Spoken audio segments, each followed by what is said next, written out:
Hello friends, welcome to மாங்கனி சமையல்.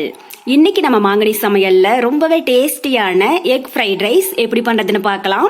இந்த ரெசிபி பார்க்கறதுக்கு முன்னாடி இப்பதான் நீங்க நம்ம சேனலை ஃபர்ஸ்ட் டைம் பார்க்கறீங்களா? அப்ப மறக்காம கீழே இருக்கிற ரெட் கலர் சப்ஸ்கிரைப் பட்டனை பிரஸ் பண்ணி கூடவே பக்கத்துல இருக்கிற பெல் ஐக்கானையும் பிரஸ் பண்ணிக்கோங்க. அப்பதான் நான் அப்லோட் பண்ற வீடியோஸ் எல்லாம் உடனுக்குடன் உங்களுக்கு நோட்டிபிகேஷனா வந்து சேரும்.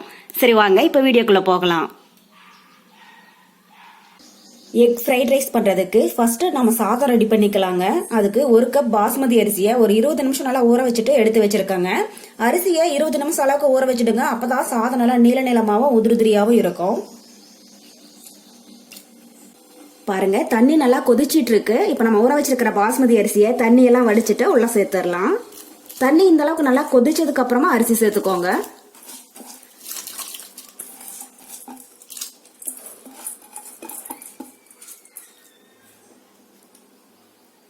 அரிசி சேர்த்திட்டு ஒரு டைம் லைட்டா கலந்து விட்டுடுங்க. சாதம் பாத்தீங்கன்னா 7 to 8 நிமிஷத்துக்குள்ள நமக்கு ரெடி ஆயிடுங்க. முக்கால்வாசி வெந்துச்சுன்னா போதும். அரிசி முழுசா வெந்துடுச்சுன்னா நமக்கு ஃப்ரைட் ரைஸ் செய்யும் போது சாதம் உடஞ்சிடுங்க. முக்கால்வாசி வெந்துச்சுன்னா தான் நமக்கு கரெக்டா இருக்கும். ஒரு 7 நிமிஷத்துக்குள்ள நமக்கு ரெடி ஆயிடும். இருக்கட்டும். பாருங்க, இப்ப சாதம் முக்கால்வாசி நல்லா வெந்துடுச்சுங்க. ஒரு 6 நிமிஷத்துக்குள்ளேயே நமக்கு சாதம் ரெடி ஆயிடுச்சு. இந்த அளவுக்கு வெந்திருந்துச்சுனாலே போதுங்க. இப்ப நம்ம இதை வடிச்சிடலாம்.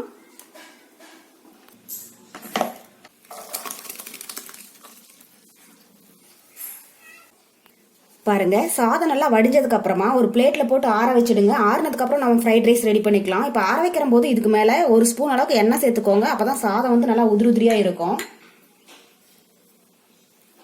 எண்ணெய் சேர்த்திட்டு இது மாதிரி சாதம் உடஞ்சிடாம லைட்டா கலந்து விட்டுருங்க.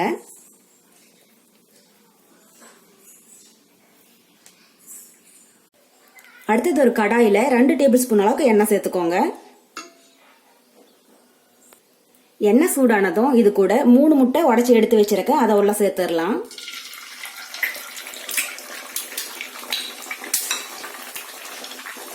முட்டை சேர்த்திட்டு இது மாதிரி நல்லா கலந்து விட்டுட்டே இருங்க. நான் 3 முட்டை எடுத்திருக்கேங்க. உங்களுக்கு முட்டை அதிகமா வேணும்னு நினைச்சீங்கன்னா 4 to 5 அளவுக்கு சேர்த்துக்கோங்க.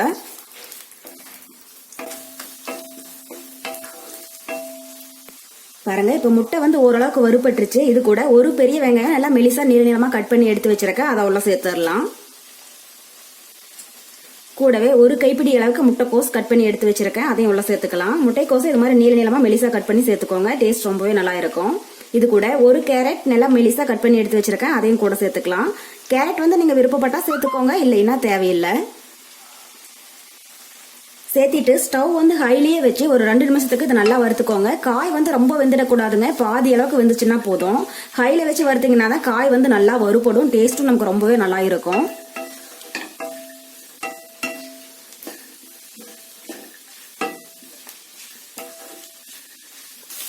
பாருங்க, காய்கறியெல்லாம் இப்போ முட்டையோட சேர்ந்து நல்லா வதங்கிடுச்சு. ஒரு 2 to 3 நிமிஷம் வதங்கினீங்களே காயெல்லாம் நல்லா சாஃப்டா வெந்துடும்.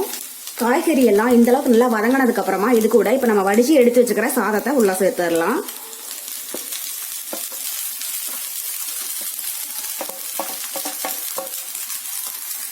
இப்ப இது கூட காரத்துக்கு 1/2 டீஸ்பூன் மிளகாய் தூள் சேர்த்துடலாம். நான் 1/2 டீஸ்பூன் மிளகாய் தூள் எடுத்திருக்கேன். நீங்க உங்க காரத்துக்கு தகுந்த அளவுக்கு சேர்த்துக்கோங்க.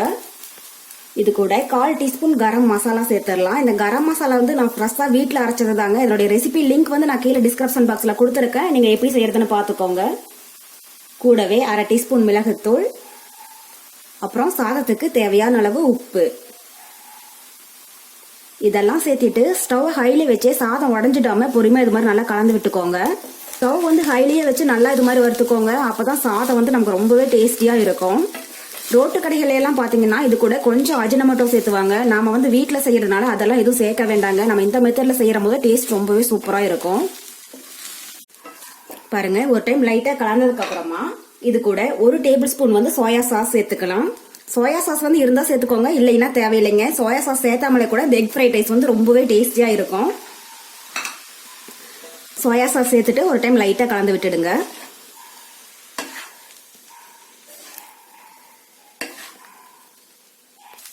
பாருங்க, நம்ம எக் ஃப்ரைட் ரைஸ் ரொம்பவே சூப்பரா ரெடி ஆயிடுச்சு. கடைசியா பொடி பொடியா கட் பண்ண கொஞ்சம் மல்லி இலை தூவி விட்டுட்டு ஸ்டவ் ஆஃப் பண்ணிடலாம்.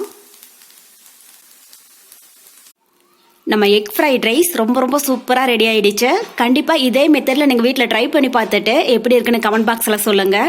என்னுடைய இந்த ரெசிபி வீடியோ உங்களுக்கு பிடிச்சிருந்தா மறக்காமல் மாங்கனி சமையலுக்கு சப்ஸ்கிரைப் பண்ணுங்கள். நன்றி.